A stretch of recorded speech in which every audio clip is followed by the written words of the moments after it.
Good morning, my name is Nano, Research Assistant at SAAYC. Today we have Mr. Mzwakhe Khumalo with us. We'll be interviewing him. The interview intends to transcribe the history of SAAYC. So we'll be asking questions based on his history at SAAYC, basically his experiences as well as his existence with SAAYC. So I don't want to take your limelight, Mr. Khumalo. Can I just ask your background? Please just tell us where you come from, as well as your background with SAAYC. When did it start for you here, and when did you leave SAAYC, and how did it all transpire? Thank you. I'm Mzwakhe Khumalo, as you said. I'm currently a program director for Sechaba Community Care and the chairperson of Gauteng Men's Federation. I've actually been with SAAYC for a very long time. Started when I was young, early 90s, as a member of September Youth Club. That's where it started. And then from there we started participating in SAAYC's activities, youth camps and workshops that were facilitated mostly by Mr. Sichabela, Kogi Sichabela. And from there, in 98, I became a volunteer for SAAYC, of which I worked for SAAYC from 98 July during that holiday program until 2000. Yeah, late 2000, where I moved. I went to South Africa to work for South African Youth Council. You know, through the experience that I got from SAAYC, I went to work for South African Youth Council, and I was also elected as a regional secretary for South African Youth Council. And then I was also elected to be a Greater Benoni chairperson for Youth Council, of course. And I moved from there. You know, I became self-employed, running my company, you know, also using the experience that I've learned, you know, the skills that I've learned from SAAYC, and I moved to become a president of South African Youth Business Unity.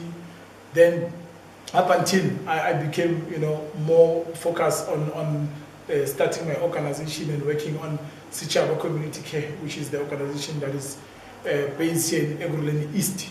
It covers the Greater Benoni and Greater KwaThema, where we provide victim empowerment. We run men's programs, and I also have 3 centers, of which one of the centers that I run, it provides drop-in center, psychosocial support to orphans and vulnerable children. I also provide, you know, life skills to youth, you know, providing learnerships and, you know, job opportunities. That's what I do. Right. Thank you very much. So, please tell me, like you said, you joined SAAYC in the 90s. What was the vision at the time of SAAYC? Okay, I think the vision of SAAYC at that time was to ensure that young people the SAAYC becomes a vehicle, you know, for young people to improve the quality of life at that time. And I think with the programs that were taking place at that time, I think they were relevant to us.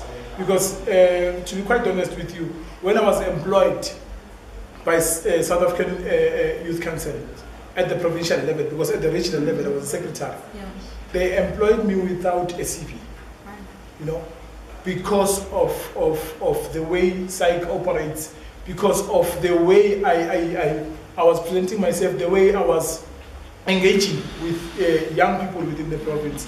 So that's how they saw the importance of taking me into the organization without even asking for my CV. The CV came after, when I was working, you see. So that shows that the programs and the vision of SAAYC, it was truly a vehicle, you know, for young people to improve quality of life. So just to go into detail, what did you learn? I mean, you started as a beneficiary at SAAYC. What did you learn? What was that main thing that you learned, and you think that it actually brought you to where you are right now? What did you learn? I think one thing that that I've learned is the leadership.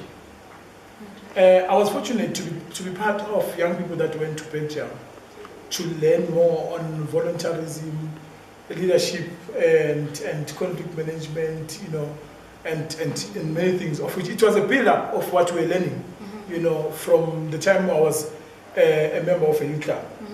So the project management, you know, the basic skills that, you know, were taught by SAAYC, you know, those basic skills were the ones that I could say were very helpful to me. You know, the skills that we're learning through SAAYC and the activities that we're doing, our involvements, the projects that we're carrying, you know, as volunteers, because there was that trust. SAAYC had a trust of volunteers. They trusted us as volunteers that we'll be able to carry the mandate of the organization. Yeah, as I was also based here, and there were events that I was doing, you know, I would make a requisition, they will just approve based on the objective and the rationale, and I will do the event and, you know, submit whatever documents and the reports that, you know, is supposed to be submitted. And then from there, you know, you also grow in organizing. You also grow in managing people, the team that you're working with, you see. And the holiday programs, when we're running holiday programs here at the center, one thing that will happen is we will delegate tasks. You see, that's where it started. When you delegate tasks to the team, you know, you're giving them a responsibility that shows that you trust them. So automatically, you know, there will be a commitment that will ensure that the deliverables are impacting very positive. So, did you have programs then? Yes, we did have programs. Right. We did, because I was also responsible, because as a volunteer, I was given a task here at the center, to do events and evening programs. I was running evening program in the center for SAAYC. I will report to work at 10 or 12 and knock off at 10 at night. And during December, where most young people want to see themselves, you know, partying, you know, I will be here. On the 16th December, I'll be here with the TV and the system that was here. You know, a lot of young people from this community will come here, you know, and spend their time and nights here at SAAYC. At one of the US Eve, we had a sleepover here at the center. Yes. And with remember, with no alcohol, you know, maybe there will be those that, the few that is smoking, but we'll be here, you know, everyone will be having fun, there will be snooker and everything. So at that time, SAAYC was very, very, very helpful to young people, was reaching a lot of young people, more especially in this area. And then at the later stage, I was also the manager of that time, AP, gave me an opportunity to become a club recruitment and supporter, where I will deal with youth clubs around Eburuleni, visit them, be part of their event, and I also participated on the research that was done at the Impact Start. I think it was done 2091, so 99, 99 or early 2000, somewhere there. The Impact Start, visiting members of SAAYC, you know, to check, you know, I was part of the people that was also coordinating that part. And then, like you're saying, you did a study. What was the findings from the study? Okay, I will not be sure in terms of the report, because I didn't compile the report, but I was, you know, dealing with questionnaires. And then I submitted them to Homotso, yes, who's currently a board member. You know, she was the one who was responsible for that. I was just, you know, facilitating the process, visiting clubs, yes. Oh, thank you. Can you please just tell me, what was the flagship program at the time? What was your flagship program? What worked best for young people at the time? I think the camps attracted a lot of young people. Even those that did not belong to any structures, to any youth clubs, but the camps, you know, drew them, you know, to youth clubs, drew them to SAAYC.